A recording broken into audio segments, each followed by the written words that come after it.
அனைவருக்கும் வணக்கம். இந்த பதிவில் நம்ம இதை பற்றி பார்க்க போகிறோன்னு தெரிஞ்சுக்கிறதுக்கு முன்னாடி மறக்காமல் நம்ம சேனலை சப்ஸ்கிரைப் பண்ணிக்கோங்க. பக்கத்தில் இருக்கிற பெல் பட்டனையும் கிளிக் பண்ணிவிட்டு ஆளுங்கிற ஆப்ஷன் கொடுத்துட்டிங்கன்னா நான் போடுற வீடியோக்கள் எல்லாமே மிஸ் ஆகாமல் நோட்டிஃபிகேஷனில் வந்துடும்.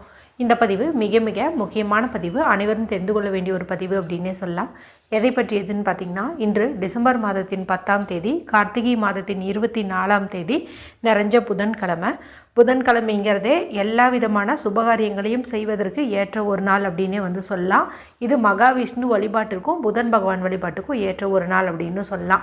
அது மட்டும் இல்லாமல் இன்றைக்கி நமக்கு கார்த்திகை மாதத்திற்குண்டான சஷ்டி திதியானது இருக்குது. கார்த்திகை மாதம்ங்கிறதே முருகப்பெருமான் வழிபாட்டுக்கு உகந்த மாதம் தான். சஷ்டி திதியும் பார்த்திங்கன்னா முருகப்பெருமான் வழிபாட்டுக்குரியது தான். அது ரெண்டுமே சேர்ந்து வர்றது ரொம்ப சிறப்பு. அதாவது கார்த்திகையில் வர சஷ்டி அப்படிங்கிறது ரொம்ப சிறப்பு. அது மட்டும் இல்லாமல் இதுதான் நமக்கு கார்த்திகை மாதத்தில் வரக்கூடிய கடைசி சஷ்டி திதி அப்படின்னே சொல்லலாம். நேற்று இரவு 8:42 அப்படிங்கும்போது இந்த சஷ்டி திதியானது தொடங்கிடுச்சுங்க.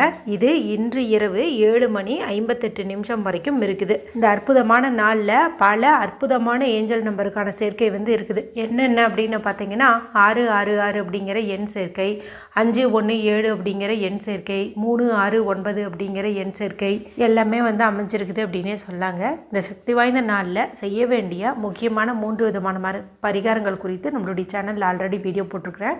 ஒன்று பார்த்திங்கன்னா, ஒரு குறிப்பிட்ட வரியை சொல்லி தண்ணீர் குடிக்க சொல்லியிருந்தேன். முடிஞ்ச அளவுக்கு அதை காலையில் வெறும் வயிற்றில் சொல்லுங்கள். ஒருவேளை நீங்கள் சைவ உணவு தான் எடுத்துக்கிட்டீங்க அப்படிங்கும்போது இந்த நாள் முடியறதுக்குள்ளே எப்போ வேணாலும் அதை சொல்லலான்னு சொல்லியிருப்பேன். இன்னும் கூட டைம் இருக்குது. நீங்கள் அந்த வீடியோ பார்க்குறதுனா பார்த்து அதை சொல்லி தண்ணீர் குடிங்க. இதன் மூலமாக உங்களுடைய பண கஷ்டம் மன கஷ்டம் எல்லாமே நீங்கள். அடுத்த பதிவு பார்த்திங்கன்னா, வெந்தயத்தை வச்சு சொல்லியிருப்பேன். ஒரு 5 வெந்தயத்தை வச்சு செய்யக்கூடிய அற்புதமான பரிகாரம். நம்ம எப்போவும் புதன்கிழமை நாள் செய்கிற மாதிரி இல்லை, இது வேறு மாதிரி பரிகாரம். இதை செய்வதன் மூலமாக நமக்கு 5 நாட்களில் 5 லட்சம் கூட பணம் கிடைக்கும். அதே போல் 6 விதமான விருப்பங்கள் நிறைவேறும் அப்படின்னே சொல்லலாம்.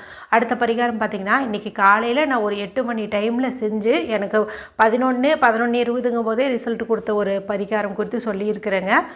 என்ன கேட்டாலும் கொடுக்குது. சூப்பராக ரிசல்ட் கொடுக்குது.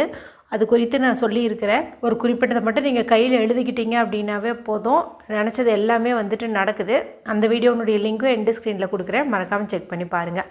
சரி, இப்போது இந்த பதிவு எதற்கானது அப்படின்னு பார்த்திங்கன்னா, இன்று நீங்கள் சஷ்டி வழிபாடு செய்கிற மாதிரி இருந்தாலும் சரி, இல்லை சூழ்நிலை காரணமாக உங்களால் செய்ய முடியாமல் போனாலும் சரி, இன்று இரவு தூங்கிறதுக்கு முன்னாடி இந்த ஒரு பொருளை மட்டும் நீங்கள் தலகாணி கையில் வச்சுட்டு தூங்கும்போது, நீங்கள் இன்றைக்கி விரதம் இருந்து முருகப்பெருமான் வழிபாடு செஞ்சு கேட்டிருந்தால் என்ன பலன் கிடைக்குமோ அது எல்லாமே உங்களுக்கு கிடைக்கும் அப்படின்னே சொல்லலாம். மேலும் இதை செய்யறதுக்கு எந்த ஒரு ரூல்ஸ் அண்ட் ரெஸ்ட்ரிக்ஷன்ஸும் கிடையாது. ஆண்கள் பெண்கள் யார் வேணுமானாலும் செய்யலாம். பீரியட்ஸ் டைம்லையும் செய்யலாம், பிறப்பிறப்பு தீட்டு இருந்தாலும் செய்யலாம், அசைவம் சாப்பிட்டுருந்தீங்க அப்படின்னாலும் கூட செய்யலாம். இப்போ நீங்கள் இந்த டைமில் ஸ்டார்ட் பண்ணிங்கனாலும் ஓகே, இல்லைனா நைட்டு தூங்கிறதுக்கு முன்னாடி செஞ்சிங்கனாலும் ஓகே. ஆனால் இன்றைக்கி இரவுக்குள்ளார இதை நீங்கள் செய்யுங்க. இதுக்கு தேவையான பொருள் என்ன அப்படின்னு பார்த்திங்கன்னா, ஒரு ஸ்பூன் அளவுக்கு துவரம்பருப்பு நமக்கு தேவைப்படுது. இந்த துவரம்பருப்பு அப்படிங்கிறது முருகப்பெருமான அதிபதியாக கொண்ட செவ்வாய் பகவானுக்கு உகந்த தானியம். அது மட்டும் இல்லாமல் நம்ம இந்த துவரம்பருப்பு வச்சு ஒரு சில பரிகாரங்கள் செய்யும்போது நல்ல வேலை கிடைக்கும், திருமணம் கைகூடும், அதே போல் கடன் பிரச்சனையும் நீங்கும், சொந்த வீடு அமைவதற்கு வாய்ப்புகள் அதிகம். அதனால் இது ஒரு ஸ்பூன் அளவுக்கு எடுத்துக்கோங்க. அடுத்ததாக 6 ரூபாய் நமக்கு தேவைப்படுது. நீங்கள் 1 ரூபாய் காசாகவே 1 ரூபாய் எடுத்துக்கிட்டிங்கனாலும் சரி, இல்லை ஒரு 5 ரூபாய் காசு 1 ரூபாய் காசு இப்படி எடுத்துக்கிட்டிங்கனாலும் சரி, மொத்தம் 6 ரூபாய் அப்படிங்கிற மாதிரி நீங்கள் கணக்கு வச்சுக்கணும். பரிகாரத்துக்கு பயன்படுத்துறதுக்கு முன்னாடி சுத்தமான தண்ணியில் கழுவிட்டு ஒரு காட்டன் கிளாத் வச்சு தொடச்சிக்கோங்க. இப்போ நீங்கள் அமைதியான இடத்துல உட்காந்துக்கணும். வடக்கு திசை, நார்த்து ஃபேஸிங் பார்த்த மாதிரி உட்காந்துக்கணும். உங்களுடைய இடது கையில் இந்த துவரம்பருப்பு ஒரு ஸ்பூன் போட்டுக்க சொன்னேன் இல்லையா, அதை போட்டுக்கோங்க. அடுத்தது அந்த 6 ரூபாயும் நீங்கள் இதிலே வச்சுக்கோங்க. இப்போ வலது கை கொண்டு மூடிக்கோங்க. இப்போ நம்ம கையை அப்படியே தொங்க விட்டுருக்கக்கூடாது. நம்ம என்ன பண்ணணும் அப்படின்னா, ஆல்ரெடி நம்ம ஸ்ட்ரெயிட்டாக தான் உட்காந்துருக்குறோம். நம்மளுடைய இடது தொடை, அதாவது லெஃப்ட் தைஸ் இருக்குது இல்லையா, நம்ம சம்மணம் போட்டு உட்காந்தாலும் சரி, சேரில் உட்காந்தாலும் சரி, அந்த தொடை மேலே உங்களுடைய இடது கை இருக்கணும். அதை கவர் பண்ண மாதிரி உங்களுடைய வலது கை இருக்கணும். அதாவது கையை தொங்க போடாமல் இடது தொடையில் வச்சுக்கணும். இப்போ கண்களை மூடி நீங்கள் இன்றைக்கி சஷ்டி வழிபாடு செஞ்சுருந்தால் என்ன கேட்டிருப்பீங்களோ அதை நீங்கள் மனதுக்குள்ளாரையே முருகப்பெருமானை நினச்சிட்டு கேளுங்க.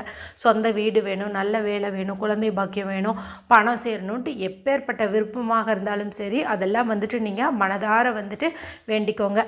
கூடவே அசைவம் வந்து சாப்பிடல அப்படிங்கும்போது இந்த ஒரு வரியும் நீங்கள் சொல்கிறது நல்லது. அதாவது பீரியட்ஸ் டைம்லேயும் இதை சொல்லலாம், அசைவம் சாப்பிட்டுருந்தா மட்டும் சொல்லக்கூடாது. அதனால தான் நான் தனியாக வந்துட்டு மென்ஷன் பண்ணேன். நீங்கள் இன்றைக்கி நான்வெஜ் எடுத்துக்கல அப்படிங்கும்போது பீரியட்ஸாக இருந்தாலும் இப்போ நான் சொல்லக்கூடிய இதை வந்துட்டு சொல்லலாம். சரி, இது என்ன அப்படின்னு பார்த்தீங்கன்னா, ஓம் சுப்பிரமணியாய நமக, ஓம் சுப்பிரமணியாய நமக, ஓம் சுப்பிரமணியாய நமக.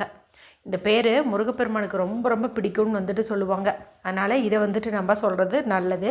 குறைந்தபட்சம் ஒரு 6 முறை வந்துட்டு நீங்கள் இதை சொல்லுங்கள். அதன் பிறகு இந்த காசையும் இந்த துவரம்பருப்பையும் நீங்கள் இன்று தூங்கும்போது உங்களுடைய தலகாணி கடியில் வந்து வச்சுட்டு தூங்குங்க.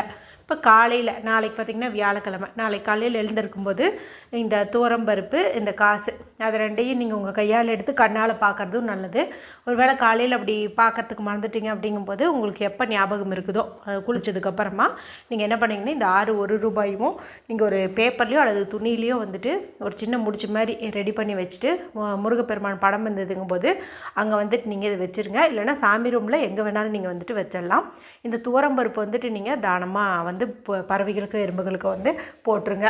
இப்போ இந்த காசை என்ன பண்ணணும் அப்படின்னா, நீங்கள் என்ன வேண்டுதல் நிறைவேறணும்னு சொல்லி இந்த நாளில், அதாவது இன்றைக்கி வந்துட்டு நீங்கள் வேண்டியிருந்தீங்களோ அது நிறைவேறினதுக்கப்புறமா பக்கத்தில் இருக்கிற முருகப்பெருமான் கோவில் உண்டியலில் இதை வந்துட்டு நீங்கள் சமர்ப்பணம் பண்ணிவிடுங்க. இவ்வளவு தான். நீங்கள் மற்ற பரிகாரம் செஞ்சாலும் செய்யாவிட்டாலும் இந்த ஒரு விஷயத்தை நீங்கள் இன்றைக்கி செஞ்சாலே உங்களுக்கு அற்புதமான பலன்கள் வந்து கிடைக்கும். ஏன்னா நம்ம மந்திரம் சொல்லியிருக்கோம், துவரம்பருப்பை தானம் கொடுத்துருக்கோம், அற்புதமான நாளில் வேறு இந்த பரிகாரத்தை செஞ்சுருக்குறோங்கும்போது கண்டிப்பாக நிறைவேறியே தீரும். அனைவரும் செஞ்சு பலனடையுங்க. வீடியோ பிடிச்சிருந்தால் மற்றவங்களோடையும் ஷேர் பண்ணுங்கள், லைக் பண்ணுங்கள். மற்றும் ஒரு பயனுள்ள பதிவில் உங்களை சந்திக்கிறேன். நன்றி, வணக்கம்.